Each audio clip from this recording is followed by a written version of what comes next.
What's up, everybody? Today's video is going to be a super short video, and it's going to be 100% about how you can actually provide the absolute most value to your members. This is actually something I taught today in my coaches development meeting for my own gym, and going through it, it made me realize, I was like, you know what? Everybody deserves to know this, not only just my team, but you guys need to know it, your coaches need to know it, and I really think this can radically change how you serve your members, but also how your business runs and makes money. So first and foremost, how do you provide more value to your members? That was a question I actually asked my team, and there was a range of answers, and I'm going to get to the answer later on. But number one, first and foremost, understand that your members actually pay you money. They're not your friends. I think that's one of the big misconceptions, is like, we need to be tight with our members. No, we need to serve our members. We need to coach our members. Our job is not to be their friend. Our job is to be empathetic, is to listen. But the day that coaches start thinking that they're friends with members, they need to remember that that member is paying them, and your friends don't pay you to be their friend, right? We're exchanging money. Our job is to provide a very professional service, specifically. So number one, people don't care about you. And as soon as we get that on the table, it is what it is. Like, they're here because they have a pain, right? That's why they're here. They're paying us money to make that pain go away. Next is your certifications, your equipment, your gym size, all the things that you boast about. They don't care. They don't care. And that's why some of the gyms in the market that are dingy, they don't have nice equipment, they're small. Heck, that's why we're able to beat global gyms. Like, because at the end of the day, people don't actually care about the facility. They don't care about the quality of the commitment. They care about one specific thing.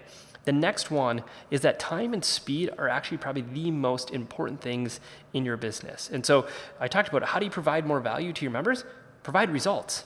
So it's not, selling more CrossFit. It's understanding, why did somebody come in the gym? Why did they come work with you? And first and foremost, they're in a current state of pain, right? Like, that's why they're there. They're looking to make a transformation. So how do you provide more value? You deliver them to that transformation, and you do it in a fast and repeatable fashion. And then when you take that, you go out and help as many people with that same process. That's why we talk about, in Niche 2.0, figure out the one person that you help, the one audience that you can completely keep doing that same play over and over again, to the point where you get really, really good at it. Think about it. A golfer swings a club, a baseball player swings a bat, and a hockey player shoots with a stick. It's all the same motion, but yet it's radically different. So what does a baseball player do? They swing the bat one way. What does a golfer do? They swing the club one way, and a hockey player shoots one way. It's all the same motion, except for hockey players aren't necessarily great golfers, and they're not great baseball players. They could maybe do it, but to be world class, they got to do it one way. Same with your business. Stop trying to help everybody. Stop thinking you're in the fitness industry. No, you're in the transformation industry, and you deliver one type of transformation. That's on you to figure out what that transformation is. It could be fat loss. It could be taking somebody out of pain. It could be helping youth athletes. Figure out what your transformation is and be able to deliver it in a repeatable fashion. The next thing is, I said this before, I'm going to drive it home. The only thing they care about is results, right? So these are my notes right here from the meeting. And the note that I added to that when I was teaching my team is, they're looking for the least amount of friction as possible. So a couple videos ago, I talked about friction is great for your business. Friction gives us feedback of how we need to improve, but friction for our members is horrible. Your job is to understand friction points and remove it. So everything we want to do is in the fastest way possible. So here are the 3 cardinal rules. If you got a chance, if you're driving, pull over, write this down, put it in your notes. These are the 3 cardinal rules for being better at delivering more value and more transformations. Number 1, when you're talking to a prospect or a current client, only talk about their desired state they're trying to move to, that transformation. That's going to pre-frame, where they want to go. We want to start having them focus on what life would be like if you were this kind of person. Okay, that's rule number 1. Rule number 2 is, you're going to price the value on what it means to be that person, to have that transformation. So a lot of you are right now selling a 3-time-a-week membership.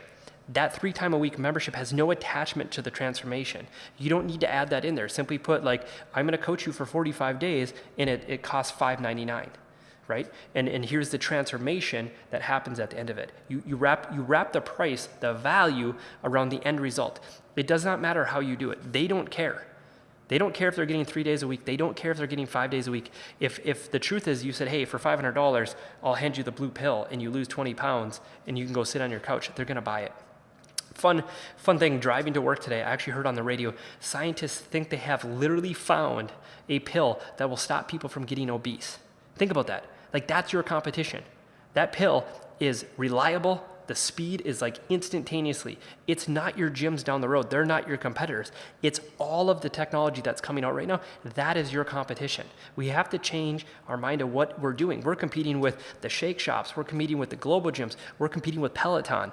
Speed and accuracy is the thing we compete against. That can be your competitive advantage. Next, the last one is, think of it as a grocery bag.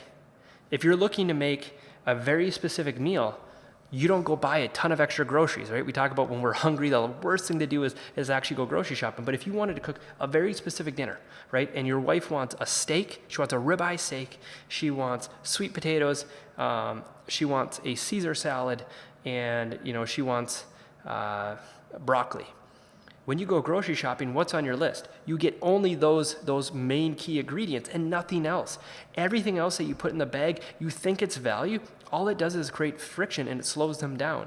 So we talk about what is the minimal coaching offer that you can put together, the MCO, minimum coaching offer. So when you build out your program, think about, if I were to strip this whole thing down, what is the minimum I need them to do to get that desired result, and how fast can I deliver it?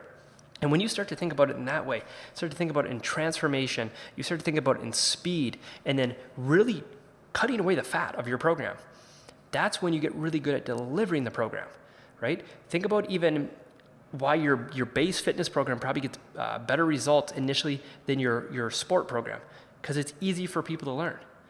I remember back in the day in 2011 when I first launched our program, I told my coaches, I was like, you guys are gonna think I'm crazy, but every day I picked a movement that we did previously the other day. So that way I could only max teach 2 new movements. So if one workout was air squats and push-ups, the next day it would be air squats and, say, ring rows. And then I would take ring rows and stack it with the next one.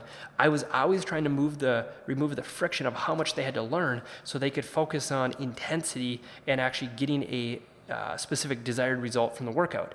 When you build your program, make it simple, that anybody can do it, and then on top of it, focus on speed and consistency, and then wrap that all up with what is the transformation that you create. That is how you bring more value to your coaching program. Not stacking more programs together, not adding this, hey, we do this now. All you're doing is creating confusion, and you're actually watering down your product. You can't be the best at this, and this. The problem is a lot of us come from the CrossFit industry where it's like 10 domains of fitness, and I'm gonna be a generalist at everything. Guess what? Being a generalist at business doesn't work. Specialize, help one specific audience, do it really, really well. Become the brain surgeon in your industry, right? In your niche. So if you're the person that helps, mothers that are between the age of 30 and 45-year-olds lose fat, you got it down to a science where they can lose 15 pounds in 30 days, great. Be the best at that. And if you're going to be the specialist that helps hockey players age, 8 to 13 or 8 to 16, be the best at that. All I want to see you guys do is specialize, hone your craft, and then package it up, price it based off the value of the transformation, and strip away all the fat. And when you created that, you have your minimum coaching offer, and you will be crushing it. Nobody will be able to keep up speed with you.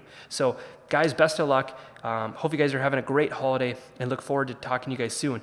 Again, remember, if you guys are struggling, schedule your breakthrough call. We're happy to help you understand who is your dream client, what is the value of your coaching program, and how to go find those individuals. Every call that we have with a gym owner, that is the number one priority on that call, is we want to help you do those 3 things. Whether or not you work with us, we're not concerned about that. We want to bring 100% value on that call so you walk away with action items to go make your business better. Again, the call is always free. You just got to schedule it. We'll talk soon.